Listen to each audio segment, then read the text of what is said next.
Thank you, Julie. Just to precise, we went together in a small school in Milan, which had a Reggio Emilia approach. It's a private school because in Milan, the public school has an industrial approach. So this is just a precise that what you experimented was something quite special. I realize, yes. The typical approach of Reggio Emilia kind of school, where it's very important to have a kitchen in the center of the school, just to create this link between people who work in the kitchen, the quality of food, the smell of the food, and what the children eat later. So yes. Thank you, because I think this is a very important aspect that we have to underline, because we are all going toward an industrial approach where we are missing a lot of important aspects.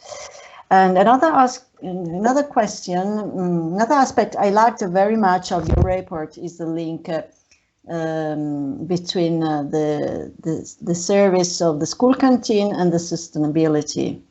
You talk about the right portion in order to avoid waste. You talk about the quality of food in order to avoid the packaging food,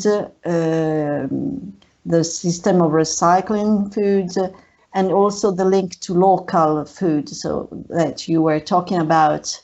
Do you think it's very important to link the school canteen to the territory, according also to a sustainable approach?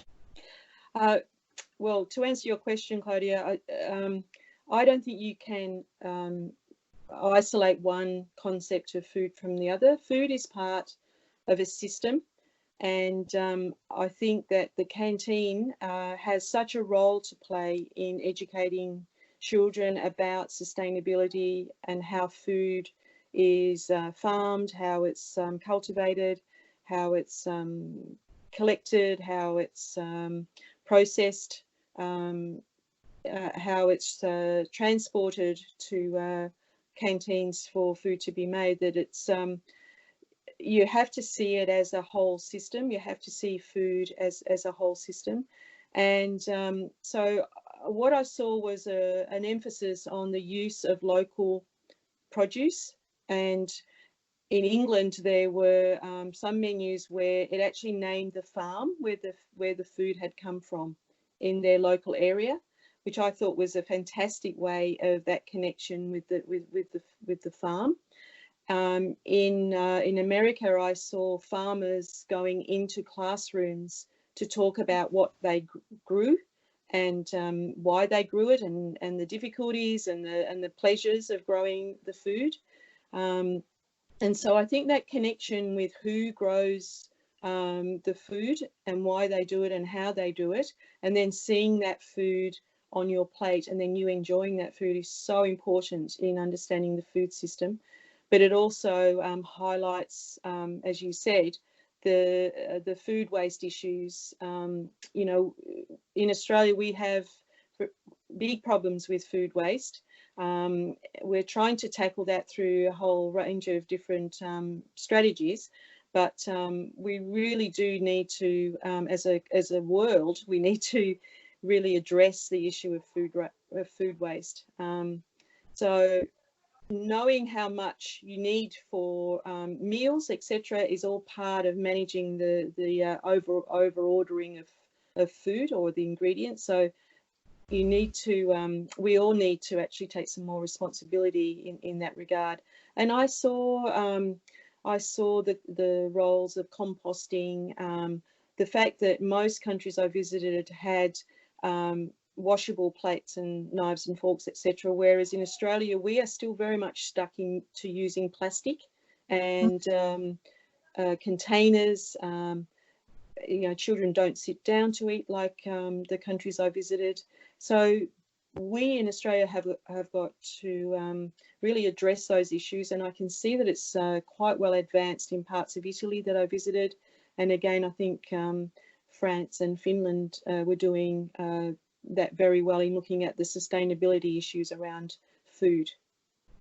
you talk a little bit in your report is the relationship between the obesity and the quality of the school canteen. In Italy, the obesity is a problem quite important, and I think in many parts of the world. But for example, in Japan, the situation is quite good, and the quality of the school canteen is very high. So, did you find a link between school canteen education in the school canteen and the obesity? Yes, it's a great question. There's definitely a link between the sorts of foods that are available at the school canteen and obesity levels. In fact, that America and Australia are probably two countries very high in the rankings of overweight children. We've got 1 in 4 children being overweight or obese, and that rate is growing. It's certainly not the same, I think, in some of the countries that I visited, as you mentioned, in Japan, and also in Finland and France. The obesity rates are not as high as other countries, and particularly not as compared to ours. But it's not, it's not just about what the children are eating at the canteen, but if highly processed foods are being offered at the canteen, then there is, and they're also eating highly processed foods at home or when they're out with friends, then that's the obvious link as to why we've got children that are overweight, and why we have then overweight and obese adults. So it's an important role for the canteen to have food that is not highly processed, that is made from scratch, that does use local and seasonal produce, to actually attempt to lower the rates of obesity in our children. So the canteen has a very important role in this, I believe. Well, thank you, Julie. It has been very interesting to talk about you, to getting to know what you have done during this 3 months of travel. And we hope to keep in touch and maybe organize some other talking with other person and exchange experience. Thank you, and hope to see you soon. And same with you, Claudia. Thank you very much. Thank you. Bye.